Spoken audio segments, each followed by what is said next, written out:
Hi అండి. అమ్మ ప్రేమ. అందరూ ఎలాగున్నారు? బాగున్నారా? నేనైతే చాలా చాలా అయితే బాగున్నానండి. మీరందరూ బాగుండాలని అయితే మనసారా అయితే కోరుకుంటున్నాను. ఈ వీడియో వచ్చేసి అయితే సెకండ్ సాటర్డే రోజు తీసిన వ్లాగ్ అండి.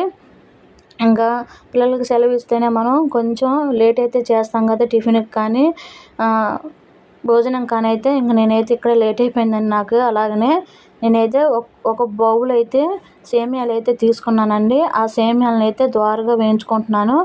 సేమియాలు దోరగా ఎందుకు వేయించుకోవాలంటే ఆ సేమియా ఉప్మా అనేది ఎక్కడ ముద్ద రాకుండా ఉంటుందండి.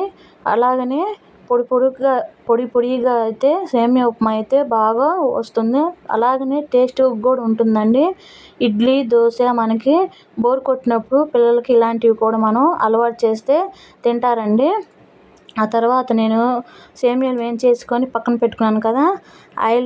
ఆయిల్ తీసుకొని ఆయిల్ వేడెక్కిన తర్వాత పోపు దినుసులు నేనైతే ముందుగానే ఉల్లిపాయ పచ్చిమిర్చి అయితే కట్ చేసుకొని అయితే పక్కనైతే పెట్టుకున్నానండి. పక్కన పెట్టుకున్నాను కదా. ఆ తర్వాత నేను ఉల్లిపాయ పచ్చిమిర్చి ఆ పోపులో అయితే తీసేసుకొని అవి కూడా బాగా దోరగా అయితే వేయించుకోవాలి. ఒక బౌల్కి 1.5 వాటర్ అయితే తీసుకోనండి. పర్ఫెక్ట్గా అయితే పొడిగా అయితే చక్కగా అయితే వస్తుంది సేమియా ఉప్మా అయితే. ఇక్కడైతే సేమియా ఉప్మా అయితే రెడీ అయితే అయిపోయింది. ఇంకా నేను మా పిల్లలను కలిసి టిఫిన్ అయితే ఇక్కడ చేసేస్తున్నామండి. మీ అందమైన హస్తాలతో ఒక లైక్ చేయండి. మీ చిరునవ్వుతో సబ్స్క్రైబ్ చేసుకోండి. ఇక్కడైతే ముందు రోజైతే ఒక వీడియో పెట్టాను కదా కారపొడిని. ఆ కారపొడి ఇడ్లీ దోశలోకి గొంతు పొనంగల్లాగా వాటికైతే ఇలాంటి ఉప్మాల్లో కూడా కారం బాగుంటుందండి. నేనైతే మా పిల్లలైతే ఇంకా స్వీట్ అయితే చేయమన్నారండి. ఇక్కడ నేనైతే పాయసం అంటారు, బెల్లం అంటారు, బెల్లం అన్నం అంటారండి. ఒక్కొక్కళ్ళు ఒక్కొక్క ఊర్లో ఈ విధంగా అంటారు. మేమైతే బెల్లం అన్నం అయితే అంటామండి.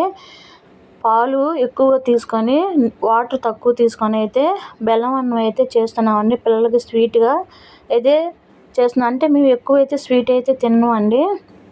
ఇక్కడ బెల్లం అన్నంలోకి అయితే చప్పిడి పప్పు అంటారు, ఉత్తిపప్పు కూడా అంటారండి. మేమైతే చప్పిడి పప్పు అంటాము. బెల్లం అన్నంలోకి అయితే చాలా బాగుంటుంది, టేస్ట్గా ఉంటుంది. పాలు ఎక్కువ వేసి బెల్లం అన్నం అయితే చేసేసానండి. బాగుంది. తక్కువ చేసినప్పుడు మనకి చాలా టేస్ట్గా రుచిగా వస్తుంది. ఇక్కడైతే మరలా మా వారికి వైట్ రైస్ టమాటో పప్పు అయితే చేశాను. తర్వాత అయితే ఇదిగోండి ఈ విధంగా అయితే బెల్లం అన్నం ఉట్టిపప్పు అయితే రెడీ అయితే అయిపోయిందండి. నిజంగా చూస్తున్నానండి. తక్కువ చేసినప్పుడే ఎంతమందికి టేస్ట్గా అయితే వస్తుందో కామెంట్ అయితే చేయండి. నేను మా పిల్లలందరం కలిసి అయితే ఈ బెల్లం అన్నం అయితే తింటున్నామండి. మాకైతే చాలా ఇష్టం, మా పిల్లలకు కూడా చాలా ఇష్టం అండి. నేను చేసేది బెల్లం అన్నం సంవత్సరానికి ఒకసారి చేస్తాను. ఇంకా నేను మధ్యాహ్నం అయితే స్నాక్స్ అయితే చేయమన్నారండి.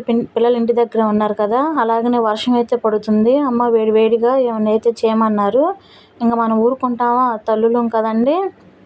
ఇక్కడ నేనైతే బంగాళదుంపని అయితే పట్టేశాను. పట్టిన తర్వాత తొక్కు తీసి పట్టుకోవాలండి. పట్టిన తర్వాత వాటిలో ఉన్న నీరంతా ఈ విధంగా అయితే పిండుకోవాలండి. పిండుకున్న తర్వాత నేను కూడా ఈ వీడియో అయితే షార్ట్ వీడియోలో అయితే చూశానండి.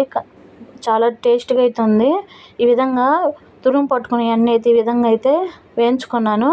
వేయించుకున్న తర్వాత నేను వేయించుతుంటేనే మా పిల్లలు అయితే ఉప్పు కారం అయితే వేసేసుకొని తిన్నారండి. ఒకసారి లాస్ట్కి ఇవి అయితే మిగిలాయి కొంచెమేనండి. నేను కూడా సాల్టు కొంచెం కారం అయితే వేసి కలిపేసుకొని టేస్ట్ అయితే చూస్తున్నాను. నిజంగా అండి చాలా బాగుంది. గోల్డెన్ కలర్లో అయితే వేయించుకోనండి, బాగుంటుంది. ఇక ఎక్కువ క్వాంటిటీ చేసుకునేటప్పుడు అయితే అన్నీ వేయించుకున్న తర్వాత శనగిత్తనాలు పుట్నాల పప్పు అయితే తీసుకోనండి, బాగుంటుంది.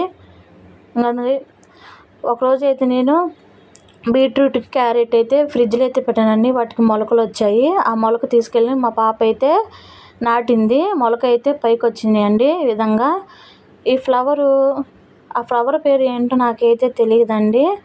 ఆ ఫ్లవర్ పేరు మీకు తెలిస్తే కామెంట్ అయితే చేయండి.